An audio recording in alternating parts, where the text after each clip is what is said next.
Hi there, this is Kawania Wooten with Howerton Wooten Events, and today we're going to talk about freezing the top tier of your wedding cake. First and foremost, you're going to ask your baker for a box to hold the top tier of your wedding cake. That's going to start the process off for you. If you're going on your honeymoon right after your wedding, then you should designate a friend or a family member to cake sit and or freeze the cake for you. You don't want it to wait too long. So the first step is you want to make sure you have all of your supplies, your plastic wrap, the aluminum foil, and your the airtight container, and possibly a little tape. And then, so what you're going to do is place the cake tier unwrapped in the freezer for 30 minutes to a couple of hours to solidify the frosting. The timing depends on the type of frosting you have on your cake. Be mindful of the other foods in your freezer. You don't want your frosting tasting like fish before you freeze it. After a couple of hours, and once the frosting is a little solid, take out the cake and wrap it in a few layers of plastic wrap.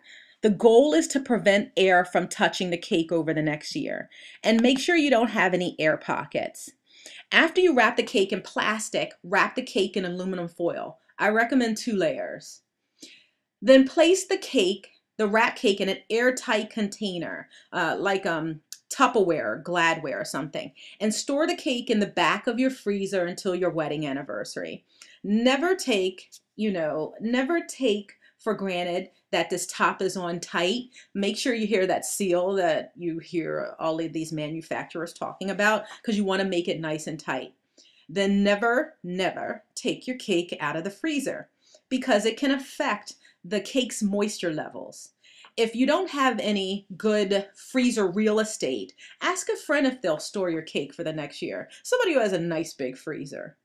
All right. And then when you get to your first anniversary, remove the cake from the storage container and allow it to thaw in your refrigerator for 48 hours. Again, make sure nothing is in your fridge. You don't want the smell of your chicken or something to affect the taste of your cake. Then allow the cake to sit at room temperature for another 2 to 3 hours. Here's a tip. To ensure that you remember the thawing instructions, save these instructions on your phone for 4 days before your anniversary, and it will be an appointment, and it will tell you what to do so you get your cake out in time before your anniversary. And then it's done. Enjoy your cake.